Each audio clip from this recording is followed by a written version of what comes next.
What is up, everyone, and welcome to another episode of the Marz Pod. I am your host, as always, Nathan Marzian, joined by Brandon Eckel. We got some NBA stuff to get to. We never got to this earlier. We were planning on getting to it a little bit earlier. Season already started, but we're doing our slightly too late NBA predictions. We have all this stuff right here on the screen. Then we're gonna have like finals picks, standings predictions, and then we'll talk a little about the Bucks' first few games, what's been going on, and our thoughts on that. But we got a lot to get to, so let's jump right into it and get with these NBA predictions. Brandon, I'll start with you. Number one, best overall record in the NBA this season. Finishes with it. Best overall record. I wanted to go with our Milwaukee Bucks, but I've gone with the Brooklyn Nets. I also want to say outright that this was kind of like before the season started. So yeah, we should say that. So yeah, this were at least mine, and I think you said yours were too. Yeah. Our picks from like a week ago, before the season started. We're not just changing these based on what's happened this year. If you go back, I tweeted out my predictions. I mean, you can go check them if you want, but these are from the beginning of the year. These aren't based on what's happened the first few games. So these were our actual predictions before the season started.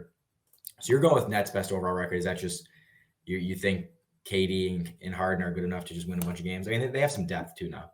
Yeah, I mean, a guy like it's tough because you got Joe Harris, who was kind of a wild card in the playoffs, but was a pretty good shooter throughout the year. They do have some nice depth. They've added LaMarcus Aldridge, Blake Griffin's back, and kind of has the whole year with them. So I think once they've kind of struggled to start the year. Harden has not been scoring like he usually has, but once they get meshing, I think they'll be a dangerous team. And also versus the Bucks, like obviously as we're seeing the first few games, and we could probably talk about later, they're going to be more cautious when they have injuries this year, just because now you have a title under your belt and kind of planning because it's like you're going to make the playoffs pretty much either way, obviously, but. Yeah, I do agree the Bucks will take it. They're going to be taking that long-term approach to it, resting guys on back-to-backs, not, pushing anyone. But I'm still going with the Bucks as the best record. I do think they are the best team from what I've seen. I think they got slightly better from last year. Giannis is obviously that dude. I think Chris is playing really well. And I don't know. Looking at them, like before the season, I was like, they won the title. They have that confidence now, and I think on paper they're better now with Grayson Allen. They're going to get guys back. This isn't the team we've seen so far. Obviously, is not the team we're going to see all year. The team we're going to see in the playoffs. You're going to get Drew back. You're going to get Brooke back. You're going to get Bobby back. Dante will come back at some point. Like those are huge pieces. And I'm like, if we're even with resting guys, I think we have enough depth now to win a bunch of games, even when we're not playing that well. And so. I do think the Bucks finish with the best overall record. Now let's move on to most surprising team. I'll do this one. Now this is like not. I mean, it doesn't have to be a team that is like super super good that nobody thought. Just a team that surprised a little bit. I'm going with. I don't even have the spoiler alert. I don't have this team making even the playoffs. Mm-hmm. But I do think the Timberwolves will be a little bit of a surprising team. Karl Towns, Anthony Edwards is in his second year now. Like they have enough there that I think they're not going to be terrible. They're going to be competing for a playoffs, but I have them just missing because they're in the West and they haven't done there's just teams that have to miss the playoffs. Yeah. In the West. And honestly, if I could go back and change it now based on how the Pelicans have looked the first few games, I would probably change the Timberwolves for the Pelicans. But I don't know. I do think the Timberwolves will at least be competitive, very competitive this year. They're not a team to just brush over anymore. And so I think they'll be competing for a playoff. So I picked them just outside of it. They're 2-1 so far, but that's my pick for most surprising. Even though again, they're not. I don't have them doing a top 6 seed or something crazy like that. I just have them competing. I think they'll be better than people think. Yeah, I totally agree with that. I looked at them as well. I went with the Hawks, kind of based on where I have them finishing. Now this was kind of hard too because it's like people might be like, well, it's not surprising if they finish good. They made the Eastern Conference Finals, this and that, but I think they're going to be better throughout the whole regular season than people think. Yeah. And there's a lot of good teams from the 3 to 7 range in the East this year. Obviously Nets and Bucks in the top 2 spots, but so yeah, I put them as most surprising. And they're another team that has a bunch of like a lot of young guys, a lot of solid players, and then you obviously have your stud in Trae Young, Kevin Herter. I really like, Mhm. and then the big guys they have. It's like they just have a lot of pieces, and I like the Hawks a lot too. So obviously made the Eastern Conference Finals last year. They're not a team to brush over, but I like that pick. Next up, most disappointing team. I'll let you start this one. This might be a bit of a surprise, but I went with the Philadelphia 76ers. Okay. Okay. I mean, all the turmoil going on, I still think they're pretty good. Like it depends because it disappointing team. It kind of depends on where other people you think have them. If you think like if everyone's kind of like, oh, this team is just no good and like they keep losing early and now the Ben Simmons thing's happening, they're gonna suck. Well, then they're probably not going to be most disappointing because everyone's expecting them to be bad. Right. So I don't know. I have them kind of low compared to where they were last year compared to, but I still think that that's expected a little bit.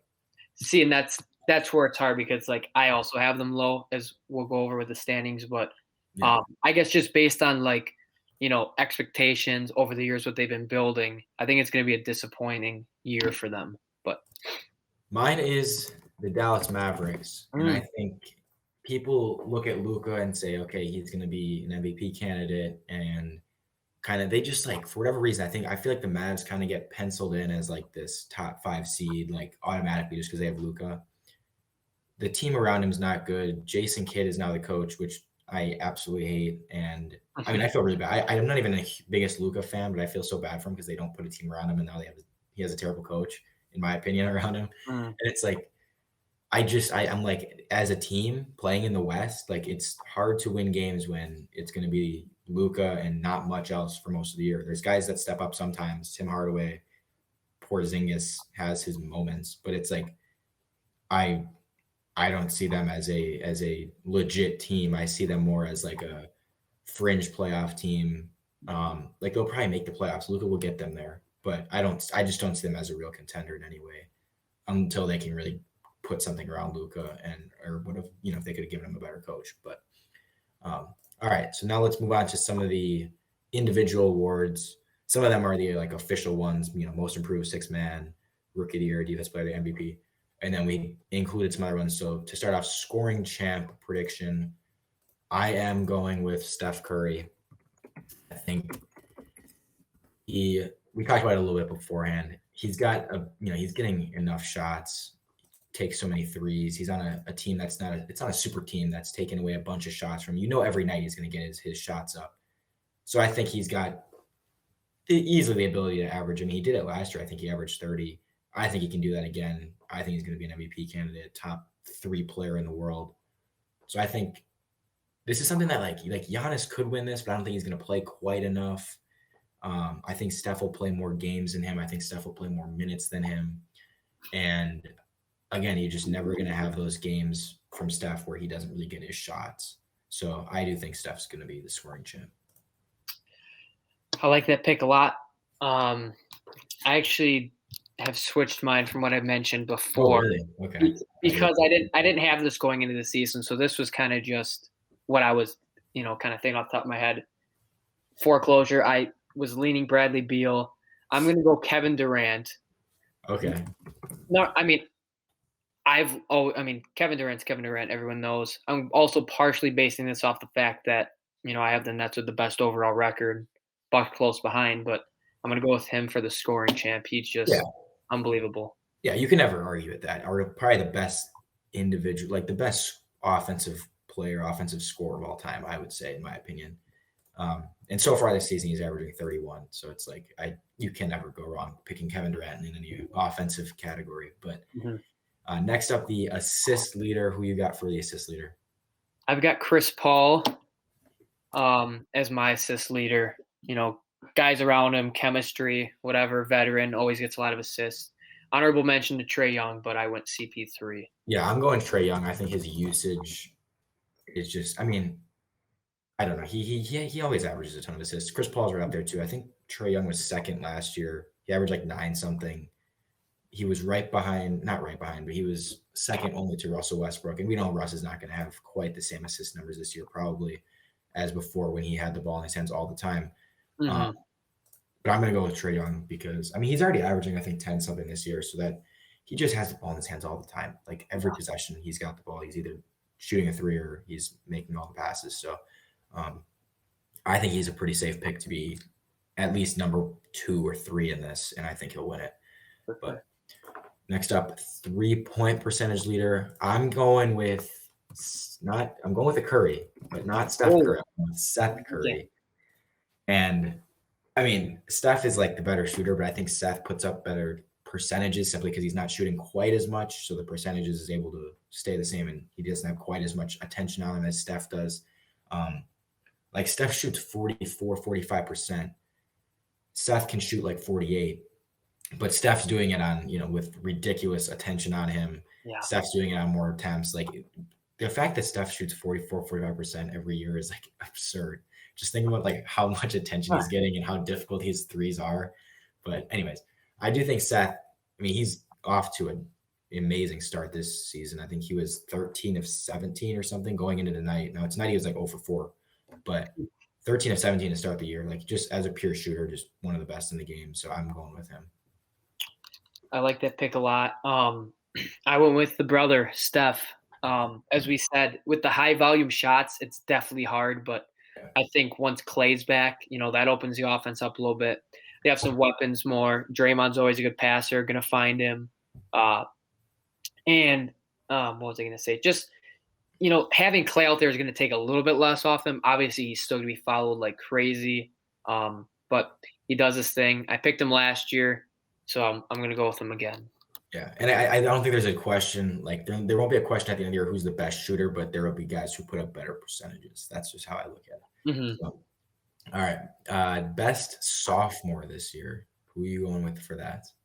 Got to go with LaMelo Ball. Off to a great start, also, but I just love him. I mean, I felt he probably should have been the first pick when we did our mock draft and stuff. I mean, can't argue. Anthony Edwards off to a great start as well, but. Yeah, I'm going with Anthony Edwards. I obviously very impressive last year. I kind of like I don't remember when we did our picks. Did you pick Anthony Edwards or LaMelo for the? I think I ended up going Edwards, but and that was also kind of based on like it sounded like that was their guy or that's who they were going to take. So yeah, because he was my rookie of the year candidate or rookie of the year pick last year. I think he just played more games and stuff. So yeah, and he played, he was so good. But yeah, sophomore year, I think he's going to be a stud. And LaMelo's great too. LaMelo, I mean, they're a little bit different in that LaMelo's more of like the point guard floor general. Edwards is more of like the scorer. Mm-hmm. You can't go wrong with either one. I'll go with Edwards. He's already averaging 25 a game. He had 29 game 1, 19 game 2, and then 28 last night. And I know last night he heated up in a hurry. He kind of struggled in the first half, and in the third quarter he had like 20 points. So just like the fact that he can do that at any point is just pretty scary. But all right, next up, most improved player. So this is one of the actual official awards. I'm picking. This is kind of a dark horse pick, and I had this at the beginning of the year. DeJounte Murray from the San Antonio Spurs. And he had a triple-double tonight. And he's going to have quite a few. I have a triple-double against the Lakers tonight? Damn. Yeah, I love DeJounte Murray, dude. He's really kind of the guy on the team now. Like, they have quite a few solid players, but I feel like he's probably the best player on the team. He's going to get a lot of shots up. The question is going to be if they're good enough for him to kind of win this. I feel like it's most improved usually goes to a guy on a team that's pretty good or a guy that – and the player usually has to jump into, like, all-star type player, like Julius Randle last year. Really, it was like they become a borderline star. And that's a leap for DeJounte Murray, but I think we can look back on it and say, like, if he's averaging – even if he's only averaging 16 points, but if he's averaging like 16, 8, and 8 or something like that, or 17, 8, and 8, like if he can have some higher scoring totals, easily could win this award if the Spurs are good enough. if the Spurs simply aren't good enough, my pick was Michael Porter because I think the Nuggets will be good enough, and I do think he can take that jump to being a borderline star now without what's his name there. Boom, I'm completely blanking. Well, I know. Jamal Murray. I was gonna say I know Murray's out. Yeah, without Jamal Murray, I think Michael Porter Jr. could have a big enough role to do that. But DeJounte Murray is my kind of dark horse pick. So yeah, I mean, I had a dash here. I had Michael Porter, who you mentioned. You don't have to write the dash, but the chalky pick kind of seems to be Jordan Poole. I kind of did the dash because I want to talk to you about this. The thing with him is I don't know if he's going to put up good enough like overall numbers and like kind of how you said like, and this could be a year where it's different. Where in the past, like you said, guys take that leap. We see Julius Randle; he's an all-star.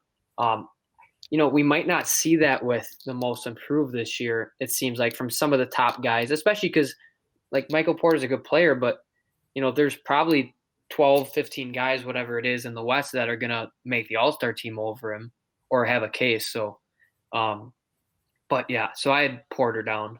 Okay. All right. Yeah. I mean, Poole definitely could. I like, again, like you said, though, it's hard because you don't know what the numbers exactly will look like. MPJ just has a big enough role that I think the numbers really can take a jump. And same with, again, DeJounte Murray, I think could put up the numbers because he's not on, like, there's not other options really taking stuff away a ton. Whereas Poole, it's like if you got Steph and Clay, and it's going to be tough to really, really take a jump. But he definitely is going to be, like, when you just look at who's improved the most, who's really taking a leap, he's definitely going to be up there. Sixth man of the year, who you have for that? I went with, I think it's going to be back-to-back champion for Jordan Clarkson, also kind of based on where I have the Jazz finishing. Yeah. I have the same, by the way. I'm just going to put that. I think just he has a big enough role all the time. He scores a lot off the bench, and like you said, one of the best teams in the NBA. So I think he certainly can win it. I think Hero, as much as I hate on Hero, he could easily be a sixth man of the year with how much he's getting. Dude, he comes off the bench and plays 35 minutes. Yeah. And so it's like if he's doing that all the time, he's probably going to win it because he's going to put up 20 a game if he's playing 35 minutes. Like it's like if you get a bench guy that's playing basically starter's role, that's how you win this award all the time. Lou Williams, like he comes off the bench, but he has a starter's role, and I think that's what Hero's doing right now. So Hero definitely could be a sixth man of the year if he keeps, he could easily average 20 to 25 if he plays as many minutes and gets as many shots up as he has been. So I wouldn't be surprised at all if he won it. Yeah, for sure. Coach of the year, I'll start this one. I have Nate McMillan.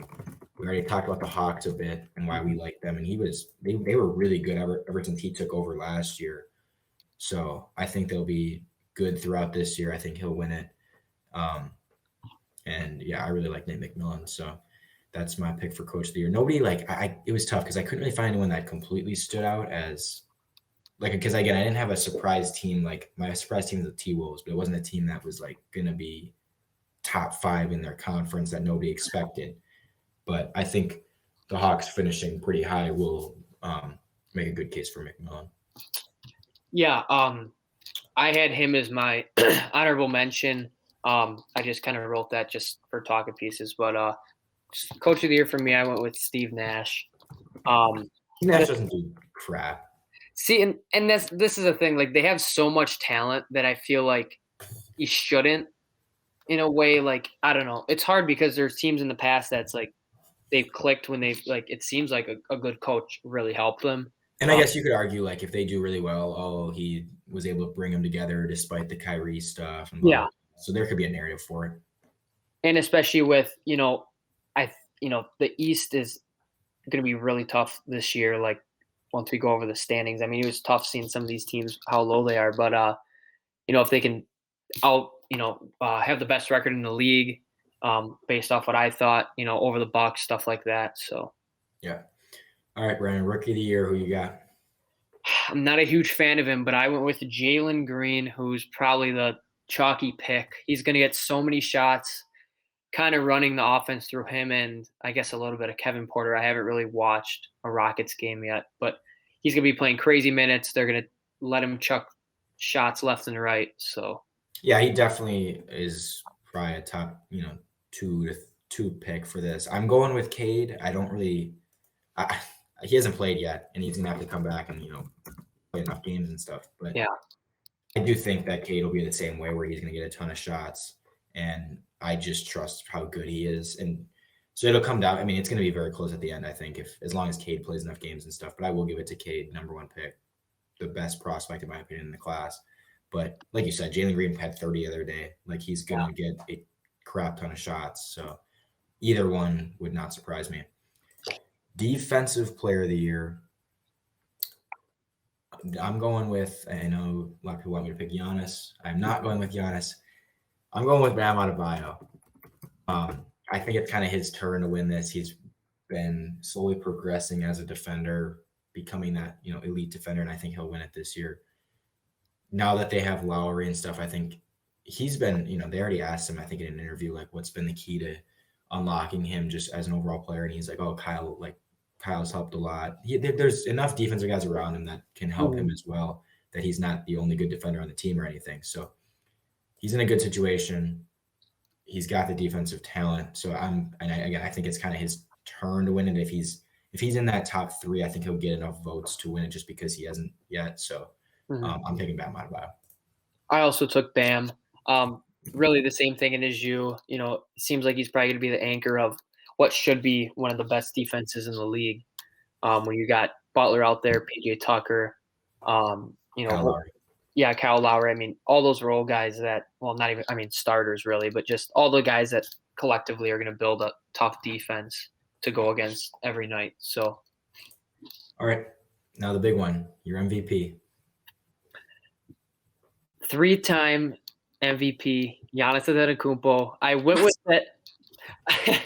I went with it because, I mean, it's very hard to win it 3 times in a row, as we talked about. This wouldn't be 3 in a row, but to win it 3 times even.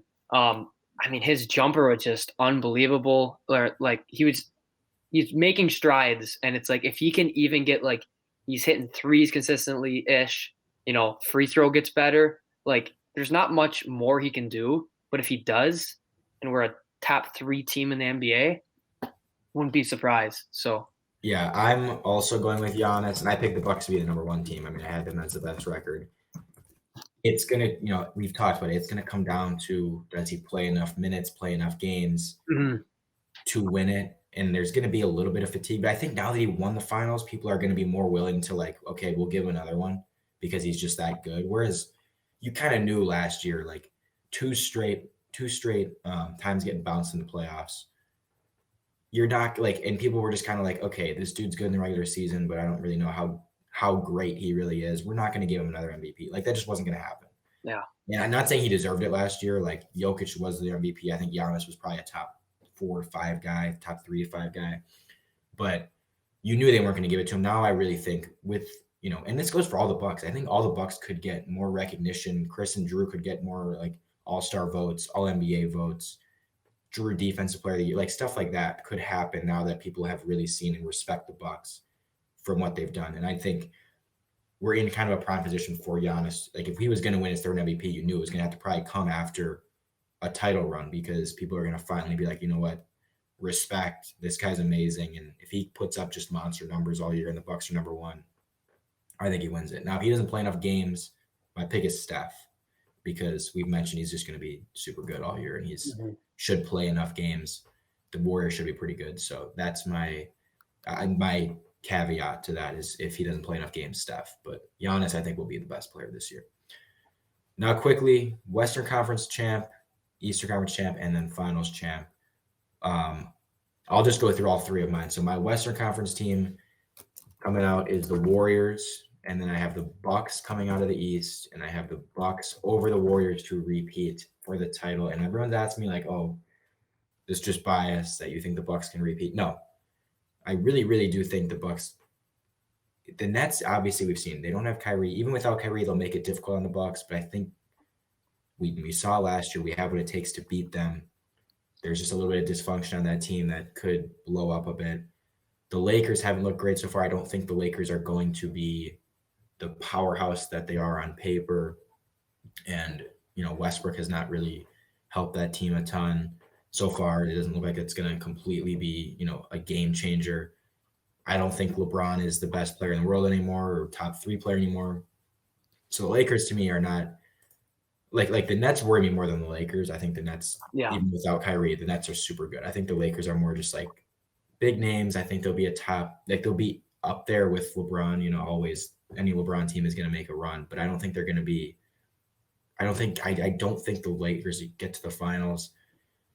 So I'm going with Bucks because again, I just think the Bucks have the highest floor to me. I think, and that's pretty. I don't think anyone would disagree with that. I think the Bucks are going to be probably a top 3 seed in the East. They're going to probably get to the conference finals. Honestly, it depends on the matchups, but I think they're a pretty safe bet to get to the conference finals. You just know what you're getting. You know what you're getting from Giannis. You know what you're getting from Chris. You know what you're getting from Drew. The bench is better. So I'm like, on paper they're better than last year. So I don't think it's a biased pick to pick them to win the finals. And then Golden State in the West is who I have because I think Steph is that dude. I love Steph. I think he's the top. I think he's the 3rd best player in the world. And then getting Clay back, and they have other pieces around them. They're going to be really good. So Bucks over the Warriors. I'll pick it in 6 because why not? Okay, so for me, I also have the Bucks as the Eastern Conference champ. I went with a little bit. I want to go a little bit of a different route, just because also to me it's kind of tough to predict the West. My one thing with the Warriors was like I'm a little iffy on some of their role players, like Iggy, Otto Porter. Like, how good can they be if Steph has an off night? Now, that doesn't happen often, but shut them down a few games is going to be tough. I went with the Nuggets to make it. Okay. Now, I like that. That's a different pick, but I like it. And is Jamal Murray coming back at all? so I mean, I'm pretty sure he is. No, I should have looked this up before. I base this off like Murray coming back before midway through the year. They start getting chemistry again, and Michael Porter takes strides, stuff like that. I don't know when exactly he's supposed to come back, but I don't know. I just feel like they're a team that's been good for a while, and maybe Jokic can finally get him there after being a MVP guy. But it'll be tough. No, I don't mind that pick at all. And I mean, again, I'll pick Golden State. And you mentioned Golden State's like, do you know if Curry's having an off night? Can other guys step up? I do think like Jordan Poole will be a guy that can step up. Draymond offensively is looking better so far to start the year. I mean, he's never going to be a super high scoring guy, but just overall what he's bringing. And then I think Wiggins too. Yeah, that's true. You know what you're getting out of Wiggins. Like he hasn't gotten much better, but you always know he's super talented. He's going to be able to score and stuff. So, and then you do have Bucks over Nuggets. Yep, and they have Bucks. I mean, I just think even though I have the Nets as a better record, like I said, with us being more cautious with guys, stuff like that, I think games here or there are going to make a difference when it comes to best record. But we're just so good depth wise. In my opinion, a better roster than last year, which I'm sure a lot of people would agree with. Mm-hmm. Yeah, I don't really understand. Like, I don't see how you can say it got much worse because it's like the only thing we really lost that was valuable was PJ. But you have a better backup point guard. You then got Semi Ojeleye to kind of replace PJ. You now have Grayson Allen. It's like I just don't really see how you could say we got worse on paper because the whole core is the same and the bench is just slightly better. So yeah, that does it for those predictions. Now we'll move on to our standings predictions.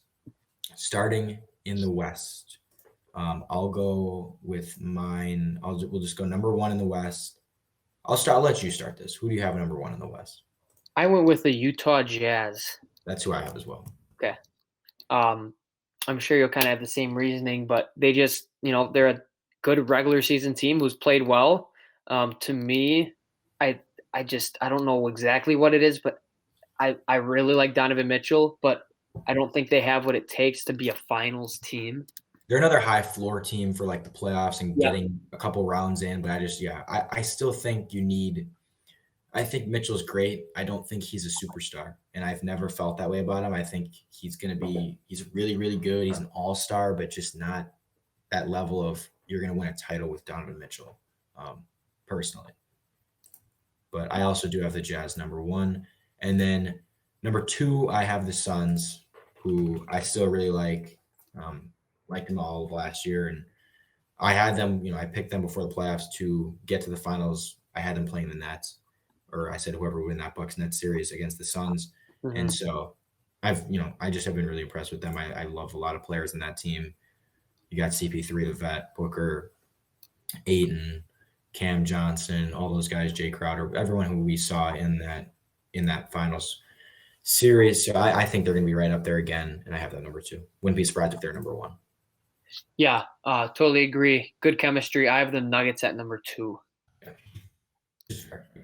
If MPJ takes a leap, to me it's tough because no Jamal Murray. If Jamal Murray was there, I'd be much more willing to put them higher than I have them. But yeah, it's tough. Number 3, I have Golden State, who, as I said, I picked to make it to the finals. Steph, Clay, Draymond, Wiggins, Poole, all those guys. I like it a lot. Wiseman. So yeah, I think they're going to be back to being title contenders this year. 3 for me, I have the Suns right there. Like you said, I wouldn't be surprised if they were number 1 either. So that'll be an interesting little race to watch for the top. 4th, and I don't like this. I hate that I have them here, but I do have the Lakers here. And it wouldn't shock me if they were even, 8 or something like that. I think they'll figure it out enough and win enough games just from their talent to get up here, but I feel like I should probably have them a spot or 2 lower, but I just decided not to do it. I'm putting the Lakers 4th. I have the Lakers 4th as well. And, like we said before, this was kind of like going into the season. And I know it's going to take time for them to mesh. I kind of felt that going in. That's why I have them 4, which I still feel like is, somewhat low for like their expectations coming into the year. But they've just got, LeBron and AD are still going to win you enough games where it's like they should easily be a top 6 team in the West. And that's like a bottom line, So yeah. I have Denver 5th, and again, I said I would have them higher, but no Jamal Murray is what kind of keeps off them, and then Jokic will be able to keep them competitive and win a lot of games, but I have them 5th. 5th, I have the Warriors. And see, now I didn't really use good enough logic because for me, I was like, well, it's going to take them some time with Clay being out, and then to get the chemistry back. But you should say that about Murray as well. Now, Nuggets still have Jokic, as we said, but yeah. Warriors, 5. Okay, 6th, I don't know if this is a surprise to people. Like, this could have been my surprise pick. I have the Grizzlies 6th. Oh, wow, okay. Like, I don't know how. I mean, again, if that's that surprising to people, then maybe that's my surprise pick. I had the T-Wolves as my surprise pick, but maybe it's the Grizzlies if most people don't have them that high. But this is kind of the point where I think those top 5 are pretty much a tier, like, above the rest. I think a lot of these teams are just like, they're good, but they have their flaws. Now, the Grizzlies I like more than the other teams. I think Ja's going to take a huge leap. We've already seen it this year where he's been fantastic. I think he's going to be an amazing, amazing player. And then I really like Jaren Jackson. They now have Steven Adams. Trying to think of who else they have. Desmond Bane, who is one of my favorite players, just because I wanted the Bucks to draft him. Dylan Brooks. I'm Brandon Clark, who we both like. I just think they have a lot of good players now, and Ja can take that leap into like borderline superstar and win them a lot of games. So I like the Grizzlies at 6. Yeah, that's definitely higher than I have them, but I like that because I really like their potential in the young guys. 6 for me, I have the Mavs, who I know you had as one of your disappointing teams. Definitely is very contingent on how it works with the new coach, Jason Kidd, who we don't have good experience with. So that'll be something to watch. But yeah, I mean, they're another team where it's like they kind of have a low floor, but they also potentially have a high ceiling with Luka and Porzingis. But it's tough West. 7th, I have the Blazers, who are going to be. They're just. I feel like they're the one you kind of know they're going to be in this like 7 to 10 range. Lillard's great, McCollum. It's just they're never going to be great because they just don't have quite enough around them. And I don't know. It's just they're kind of just one of those teams that you're like, they're always going to be good but not great to me. So I don't know. That's just how I feel about them. I have them 7. Yep, I have them as 7 as well for the same reason. It's just something about that two guard combo. It's like they can go out there and get you, score a ton of points for you, but I'm never really satisfied with the role guys. I'm never The fully defense is sold never on the that good. starter. Yeah, it's like I don't know. It's hard to get behind them to be back to like the Western Conference Finals team that they were. Yeah. All right. Eighth is where I have the Mavs. Not too low. Like again, I really like Luca. I don't think their supporting cast is that bad that they're gonna miss the playoffs, even with Luca. So I'm still making them a playoff team. I have them eight, but again, just lower than quite a few people would have them. Like people have them up in that 4 or 5 range, and I just Jason Kidd, that supporting cast, I'm not feeling it. I have them eight. 8, I have the Grizzlies. So I have them. Well, they'd still be in that playing game, but yeah. I mean, as we said, I really like those young guys. I think Ja, takes a huge step, which I think he's averaging over 30, like pretty well over 30 so far this year. Um, Need Jaren Jackson to stay healthy, and now they got Steven Adams. So Yeah, and that's a fine spot for them. I think that's where probably most people would have them. Is I'm guessing. Um, Ninth for me is the Clippers. No Kawhi, which obviously drops them quite a bit. They do still have Paul George. They now have Bledsoe. I like Reggie Jackson a ton. mhm. Marcus Morris, some of those bench guys. Like they're always going to be a really good defensive team. And I think they can. I think Kawhi might be able to return for the playoffs. They said so. Like they could get a few rounds in, but I in the regular season it's going to be tough for them to win a ton of games in this conference without Kawhi. But still a good team, and I still have them in the play-in. So Clippers 9.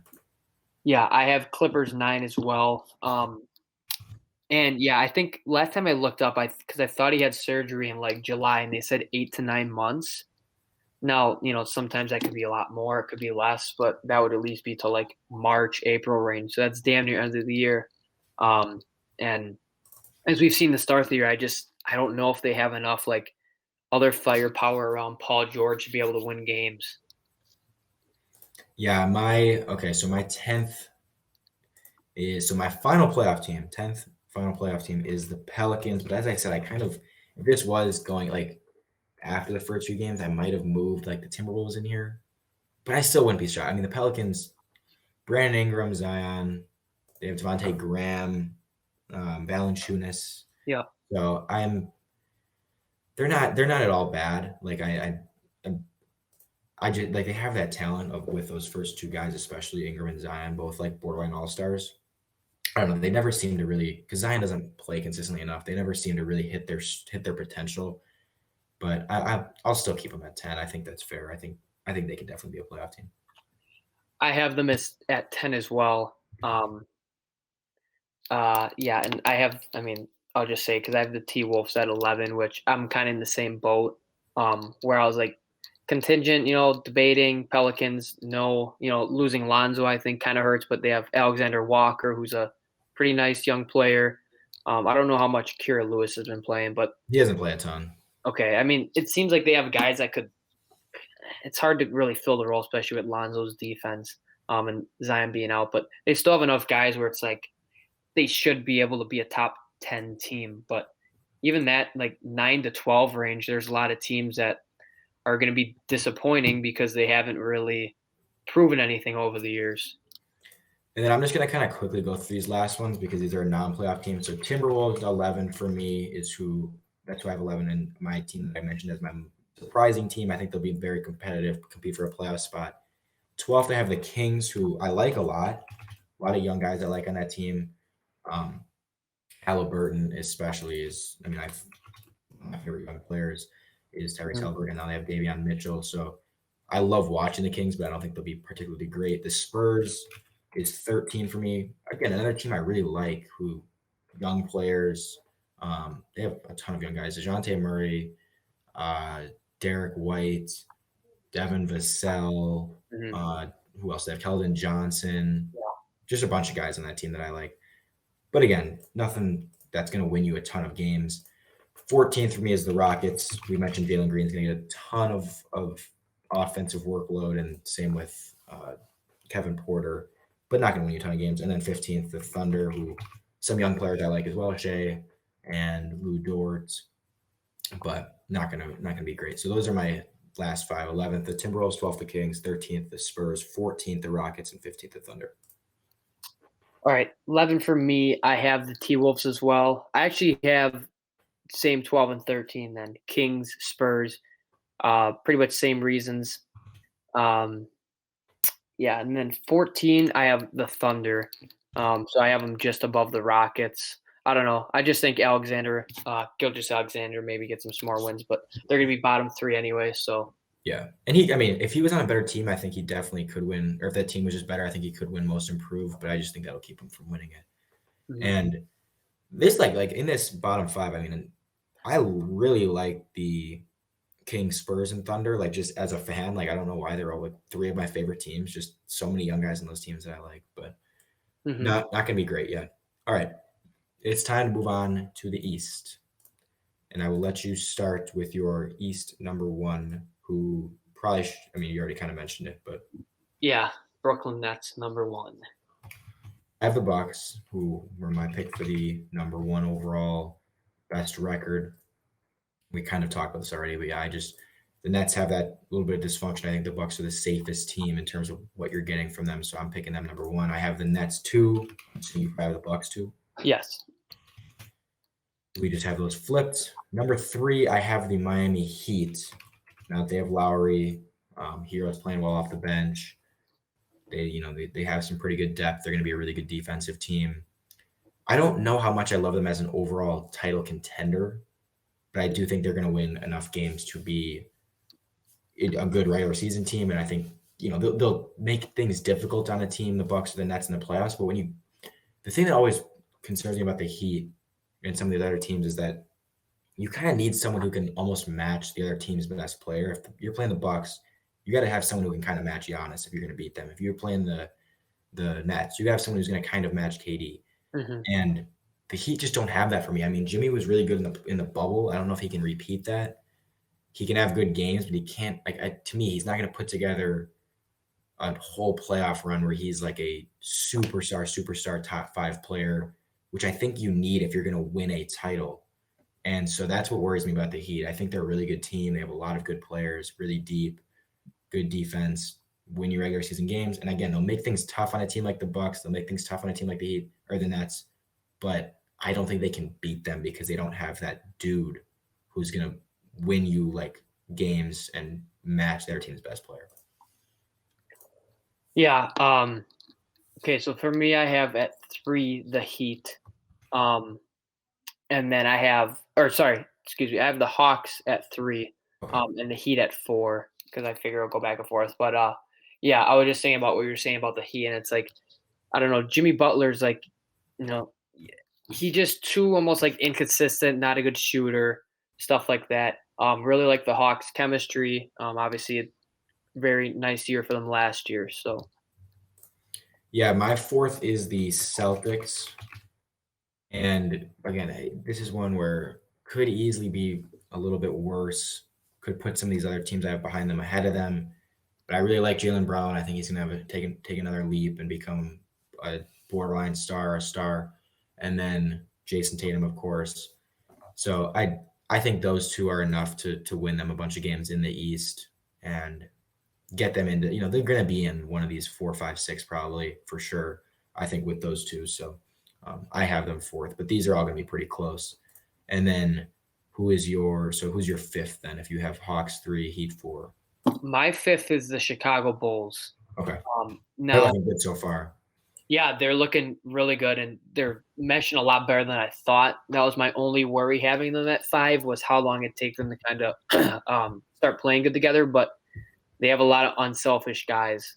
Even Levine, he's kind of known for taking a lot of shots, but he's had to these past few years. So they'll be a fun team. Yeah, my fifth is the Hawks, who you had third, and we mentioned we like them a lot. Just overall, going to be back in contention for another year. And my 6, I do have the Sixers 6, and again, these were before the season. Now, if this was after the season started, I'm just going to go one more. I do have the Bulls 7. Okay. And just to explain this, if the season, if it was based on what we've seen so far, I probably would have the Bulls a little bit higher.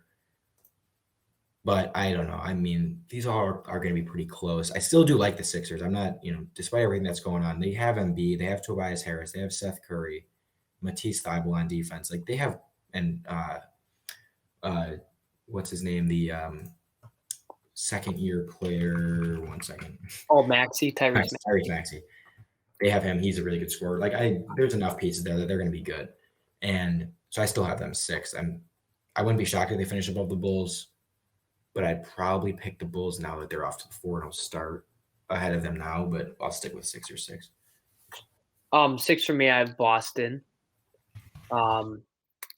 Just might take a little adapting, new point guard. Not that Kemba was great for them at all, but they're running a little weird with. I think they kind of have Marcus Smart. Maybe they have Schroeder starting now. I don't know. Yeah. So I have them 6, and then if you want me to do 7, I have the Knicks. Okay. Who, they had a successful regular season last year. I'm just not sold as Julius Randle as a number one guy as good as he's been. And they're not using RJ Barrett as much as I think they should or that they need to be a real good team. And back to the real quick. So yeah, I have the Bulls 7, you have the Knicks 7. The Bulls are another team that, like, no matter how good they do in the regular season, I'm not going to be super afraid of them in the playoffs because they don't have that guy. Again, they have 4 really good players: Lonzo, Levine, Vucevic, and who am I missing here? Lonzo, Levine, Vucevic, and DeRozan. And DeRozan now, yeah. So they have those 4 guys who are all very good players, but none of them are superstars. And so it's like, I can't trust them in the playoffs to beat these good teams, but I think they can be a good regular season team. My 8 is the Pacers. These are all very close. Like I might put the Knicks ahead of them. The Knicks looked pretty good to start the season now, but I'll stick with my original prediction of the Pacers.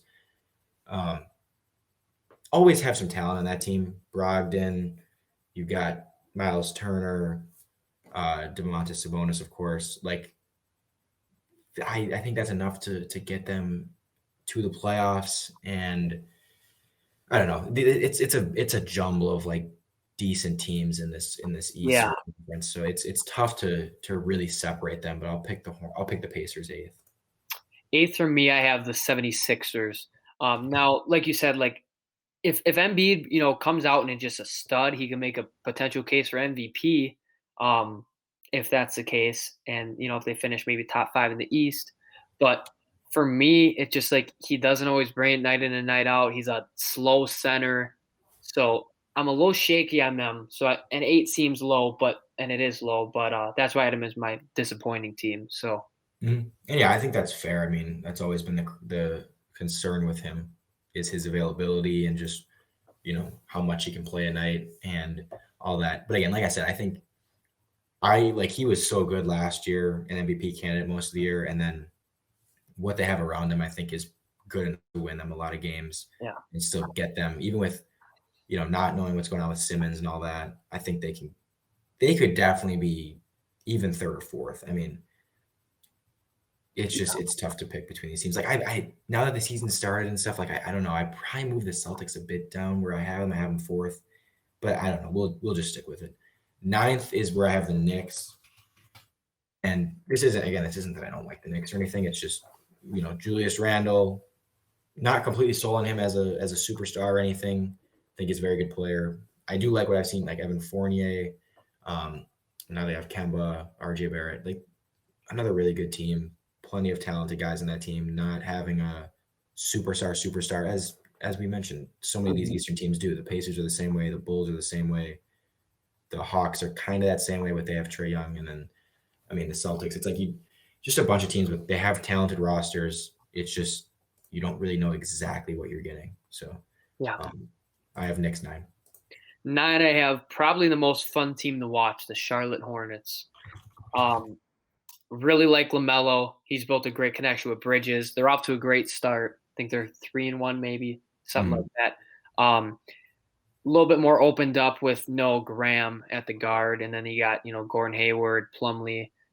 So kind of remind me of like the Grizzlies of the East almost. Yeah, they're a little different, a little more high flying, but very they're led by Ja. Hornets are kind of like a little more spread out, but Lonzo or LaMelo's the guys. So Yeah. I have them 10th, and like you said, they're very fun to watch. I think they could easily be a little bit higher if they hit their peak. So nothing against them. I do like them. I still have them in the playoffs. And then who's your final playoff team?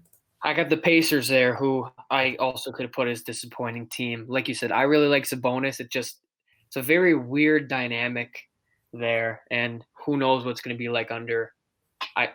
Carlisle's a good coach, but I know he likes experimenting with guys, so I think that could hurt their record. Yeah.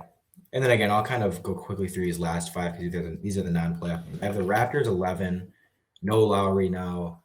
So it's kind of Fred VanVleet's team, and he hasn't, I don't know if him and Siakam are good enough to really make a ton of noise. I think they'll be more competitive than they were last year, where there was just a lot of injuries and stuff going on. Mm-hmm. They still have OG Anunoby, who I like. So if it all goes well, I think they have they can definitely be back as a playoff team. But I don't know. I think it also could. I'm not sold on Siakam. I'm not sold on Fred VanVleet as like leading players on a team. So I do have them 11th, and then 12th I have the Wizards, who still kind of, it's Bradley Beal and not much else. 13th I have the Cavs. They're not the bottom of the East is not very good, and so I mean they have Garland, they have Sexton. I don't really see how they beat out some of these other teams, because at least those teams have some borderline star players. Mm-hmm. 14th, the Magic. Cole Anthony's looked really good so far. If he plays well, I could definitely move them up to 12 or something. The Magic, a fun team to watch, I think, with Cole Anthony now. But I don't think they're going to win a ton of games. And then 15th, I have Detroit, who we kind of know they're just not that good, but right. So okay, who's your bottom five? For mine, I just have these 11 and 12 flipped. Really, I have the Wizards. I don't know. It was kind of a toss-up, and for a Raptors team that's been good, obviously losing Lowry's big, but it's kind of weird. That's why I think it's going to be interesting, this kind of like 7 through 12 range, because there could be a interesting mix here. But Raptors 12 then, and then I have Cavs, Magic, Pistons. I feel like the bottom 5 teams are, the bottom 3 in the East and probably bottom 2 in the West with the Thunder and the Rockets, it seems like. But yeah, those are like you said, 12 is kind of the cutoff of like competitive teams, and then there's the 3 like bad teams, and same with the West, where there's 14 is that cutoff, and then there's 2 bad teams. But I totally agree with that. There's kind of 5 clear cut bad teams. So those are our NBA predictions for the season. We did some team predictions, some individual predictions, and then standings. And now let's quickly talk about the Bucks. Just the first few games. We got about 10 minutes here just to quickly talk a little bit about how they've been doing. Obviously shorthanded so far, and they're 3-1, so not like they're struggling or anything, but shorthanded. No Drew for a few games, no Brooke, no Bobby for the season so far, no Semi Ojeleye. Just a lot of injuries and a lot of guys they need to get back. So this is not the team you're going to be seeing, and obviously no Dante. This is not the team you're going to be seeing later in the season, later in the playoffs. And point guard and center depth were already kind of limited to begin with, and now not having Drew and Brooke just makes that even worse. So we've seen a lot of George Hill, Justin Robinson, Thanasis, Mamu Kelishvili, a lot more than we're going to be seeing. I mean, Mamu just got sent to the G League. Okay. Yeah, it's like we've seen a lot more of those guys than we're going to be seeing typically, but they're still playing fine. I mean, Giannis and Chris are still doing their thing. I've loved what I've seen from them as playmakers and passers. Chris seems like he's been a really good playmaker this year, and Giannis was fantastic last night, fantastic game 1. What have you been thinking so far, just overall?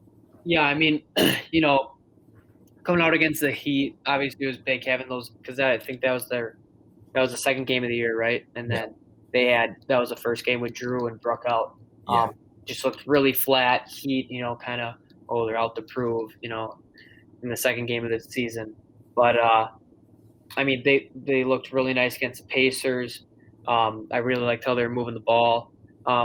Same things you said with Giannis and Chris. It just seems like they keep continuing to make those strides as like they just know their role so well. Like they're trying to score, but they're also great distributors. Both of them are. Mhm. I really like having Grayson Allen now on offense and defense. Pat's been off to a really nice start to the year. And it's great to have George Hill back because he's a really nice backup point guard with that veteran leadership. So Yeah, and just like Giannis and Chris seem like they're just in control out there all the time, even if they're not shooting a ton or whatever. Like just making the plays, making the passes. I feel like, especially last night, like I just was like the first half was amazing. I'm like they've done everything, yeah, and so good to see them. Grayson, you mentioned getting a ton of looks from three. He's taking almost 9 attempts per game, and I mean it's a small sample of 4 games, but 35 attempts in 4 games. 24 of those have been deemed wide open, so no defender within 6 feet. He's only made 8 out of those 24 wide open shots. So like I don't look at that as a terrible thing. I mean, he's going to make more. He's a career 38% shooter. He should be completely fine and start knocking those down at a higher rate. And he hit a couple against the Pacers and stuff.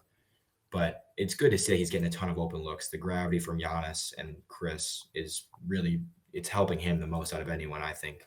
yeah, He seems to be that forgotten guy and just getting it seems like all of his looks are good looks. So that makes me very excited to see him in that role, having a good shooter there. You mentioned Pat Connaughton, 13 and 5 averages so far, again, short sample, but over 70% true shooting, playing his role perfectly as we saw him do in the playoffs and most of last year. That contract, which many people, including myself, thought was bad and an overpay before last season, is looking fantastic. And he's just playing his role perfectly, doing everything we need. Giannis's free throw is something to bring up. yes, 73% so far, 10 of 13 last night. He's speeding it up. One dribble, arms tucked in. It looks really good. So I'm excited for that because that's just another thing where he becomes just that much more unstoppable if you're not able to send him to the line. And, if you send him to the line and you're like, okay, guaranteed he's missing one out of these two, it's just not the same because he's going to get those fouls all the time. They're going to be willing to send him to the line. But if you can make him pay and it just changes his game so much. It can increase his points per game by a few points just from those free throws every game. So those are the things. The jump shot hasn't looked fantastic for Giannis so far. mm-hmm. Made a few. It hasn't looked like it did in the preseason. Yeah, He's been short on quite a few, but at least, I mean, the free throws are looking good. If he can get the jumper going with the free throws is when it just becomes scary. But at least he's got the free throws looking a lot better and speeding up the routine. And you mentioned George Hill, backup point guard. He's, I feel like he hasn't been fantastic so far, but it's better than what we had at least at point guard. And having Drew back and not expecting so much from George Hill should help. Same with getting Brook back when you don't need to start play Giannis at center the entire time, should free him up a little bit. And, what are you thinking of in terms of a potential trade with like, I'm thinking they trade, if they're going to make a trade, it's like Dante for a backup big maybe. yeah. I mean, because obviously you have Portis who like can play center, but I don't know. Nowadays he pretty much is a center, but to me he's more of a power forward. I mean, not having Brook or Bobby's tough because it's like you literally only have Giannis Yeah, as a good guy. yeah. And I've been a guy. I know you really like Dante coming in his rookie year. No, I like Dante. Yeah, Like in the draft, and I'm not saying you don't or haven't, but I've just really been a fan of him, and I don't think he gets enough credit for. He's a really good defender. He's been kind of mixed roles because it went from like shooter to playmaker back to kind of shooter scorer last year. He's really athletic, can grab rebounds, but now he's almost just kind of the odd man out with being hurt because like, well, we got Grayson Allen, we got Pat. yeah. We have 3 of similar guys. That's my thing. Is like, I don't think you're getting rid of Pat because he's just been so good. I don't think you're getting rid of Grayson. You just got him. They just extended him, so not getting rid of him. Yeah. And to me, it's like if anyone's out, it's probably Dante. Just if you're going to make a trade, and it's not that we don't like Dante. It's just like you said, he's kind of the odd man out, the one where he's injured. You can get him, you can trade him for probably more because he's young. Yeah. So it's like I feel like if you're going to trade one of them, it's definitely Dante. And like I said, the position you kind of need is center, some depth there, another big man. That to me would be the move if you're going to make one. Yeah, I was going to bring that up as well, just with his his what was I gonna say? His trade value just because, like you said, he's younger. I think of the three, he's definitely got the highest potential ceiling Mm. because he's got a lot of room for growth in his game. Um, yeah, I mean, and I wish I could think of a guy right now off the top of my head to maybe try to trade, but it's also you got teams that aren't performing how they want to be, so they're going to be sellers, or you got young teams that are like, we'll give up on this guy or this and that, or they have a Yeah, tradable piece. Um, I don't know. One guy, I guess I think of. I don't know how you'd have to get more, but like a Mike Muscala maybe from the Thunder, who's a good shooter. I just don't know how well he plays as a big man because he's yeah, really yeah. inside. People have mentioned like a Miles Turner type thing, Miles which would Turner would be be great. amazing. I mean, he does it all Yeah, out there. He's so good defensively. He can stretch the floor a bit. He'd be fantastic. Other people like I've seen just today. I don't know if the Magic would do this, but Mo Bamba. I mean, as like a developmental like big, like someone who you're gonna really like. Okay, we'll just have him as a backup for a while and like try to turn him into something else. Um, and like someone who because right now you got Brooke and you probably have a couple years left of Brooke, and then it's like after that, who do you have? Nobody yeah, really knows right now. So maybe get someone to get ahead of the curve there and have a big for the future. So people have talked about that, but um, yeah, like I said, that's just talk. I don't know. yeah, Yeah, overall, I mean, I'm happy with where we're at, and I think, like I said, if there is a move to be made, it's that just because you do have a surplus of these guards who can kind of do a lot, and like they Pat, Grace, and Dante are all like okay, they can shoot, they can defend, they can get rebounds. It's just kind of like okay, I mean, why do you have three of the same guy? yeah. All right, that is it for this episode. Covered a lot today. Predictions, standing predictions, Bucks talk. We're gonna have another podcast soon to cover more Bucks stuff, more Packers stuff, maybe as the season goes on. We have got a big game on Thursday, so Yeah. um, no Adams, no Lazard. It's looking like so. We'll see what they can do, but that's it for this episode. Thank you guys for tuning in. We will catch you next time. Go Bucks, go Packers, and see you later.